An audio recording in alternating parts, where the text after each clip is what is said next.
എടുക്കാത്ത സ്വർണം ഞാൻ എങ്ങനെ തിരിച്ചു തരാനാണ്? എടുക്കാത്ത സ്വർണം ഞാൻ എങ്ങനെ നിങ്ങൾക്ക് തരും? പല വട്ടം ആ പെൺകുട്ടി പറയുന്നുണ്ട് ജസീല.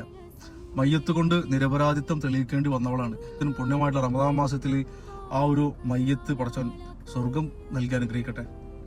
അതിന്റെ പിന്നിൽ ആ ഒരു മയ്യത്താകാൻ കാരണക്കാരായിട്ടുള്ള ആളുകൾക്ക് അർഹമായിട്ടുള്ള ആ മയ്യത്തിന് നീതി നൽകട്ടെ എന്ന് പറയാനുള്ളൂ. തിരിച്ചു നൽകേണ്ടി വരുമെന്ന ഭയത്തിലൊക്കെ കള്ളം ആരോപിച്ചിട്ട് ഒരു മനുഷ്യന്റെ ഭാര്യയെ അല്ലെങ്കിൽ ഒരു പെൺകുട്ടികളുടെ മാതാവിനെ, ഒരു മകളെ ഭൂമിയിൽ നിന്നേക്കുമായിട്ട് തുടച്ചു നീക്കപ്പെട്ടിട്ടുള്ള ക്രൂരമായിട്ടുള്ള കൊലപാതകം. കുറച്ചോനെനിക്ക് എങ്ങനെയാണ് പറയണമെന്ന് അറിയില്ല. സഹായിച്ച കൈകൾക്ക് കിട്ടിയിട്ടുള്ളത് മരണമാണ്. തന്റെ കയ്യിലുണ്ടായിരുന്ന 2 പവൻ സ്വർണം അയൽവാസിക്ക് നൽകിയത് ഇഷ്ടപാട് കണ്ടിട്ടാണ്. ആ പാവം ഒരിക്കലും, ആ ജസീല എന്ന പെൺകുട്ടി, ആ മയ്യത്തായിട്ടുള്ള ജസീല ഒരിക്കലും കരുതിയിട്ടില്ല നാളെ ഇതേ ആള് തന്നെ മരണത്തിലേക്ക് തള്ളിവിടുന്നുള്ളത് അല്ലേ. സ്വർണം തിരികെ നൽകാതിരിക്കാൻ വേണ്ടിയിട്ടാണ് അഫീദും കുടുംബവും ചേർന്ന് ജസീല ഒരു കള്ളിയാക്കി മുദ്ര കുത്തിയിട്ട് നാട്ടിലും നാട്ടുകാർക്കും ഭർത്താവിന്റെ വീട്ടിലടക്കം ഇല്ലാത്ത കള്ളക്കഥകൾ പ്രചരിപ്പിച്ച് 9.5 പവൻ അടങ്ങിയിട്ടുള്ള സ്വർണ്ണമാല മോഷ്ടിച്ചു എന്ന് നാടൊട്ടാകെ പറഞ്ഞു പരത്തി ഈ നാറികള്.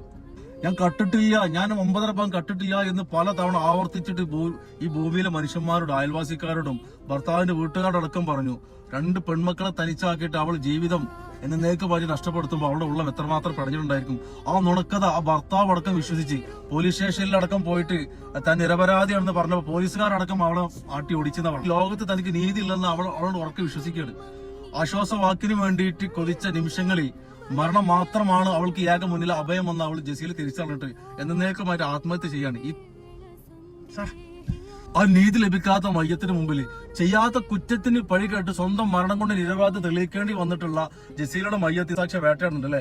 ആ ലൈവും അവൾ കരഞ്ഞതും അവൾ ഞാൻ കട്ടിട്ടില്ല, ഞാൻ കള്ളിയല്ല, എന്നെ വിശ്വസിക്കുക എന്ന് പറഞ്ഞ ആ കേഴത് അവളെ മരണത്തിലേക്ക് തള്ളിവിട്ടവരും ഇതിന് പിന്നിൽ പ്രവർത്തിച്ച മുഴുവൻ ആളുകളും നിയമപാലകരടക്കമുള്ളവർ ഈ മയ്യത്തിന്, ഈ പാപത്തിന് മറുപടി പറയേണ്ടി വരും ഇന്നല്ലെങ്കിൽ നാളെ. ജീവിച്ചിരുന്നപ്പോ അവൾക്ക് കൊടുക്കാത്ത നീതി ഇനി അവളുടെ മയ്യത്തിന് നൽകിയിട്ട് എന്ത് കാര്യം? ആ പിഞ്ചു കുഞ്ഞുങ്ങൾക്ക് മണ്ണിൽ ജീവിക്കണം. തന്റെ മാതാവ് നിരപരാധിയാണെന്ന് ഇനിയെങ്കിലും ബോധ്യപ്പെടുത്താൻ വേണ്ടിയിട്ടെങ്കിലും ആ മയ്യത്തിന് നീതി ലഭിക്കുക തന്നെ വേണം.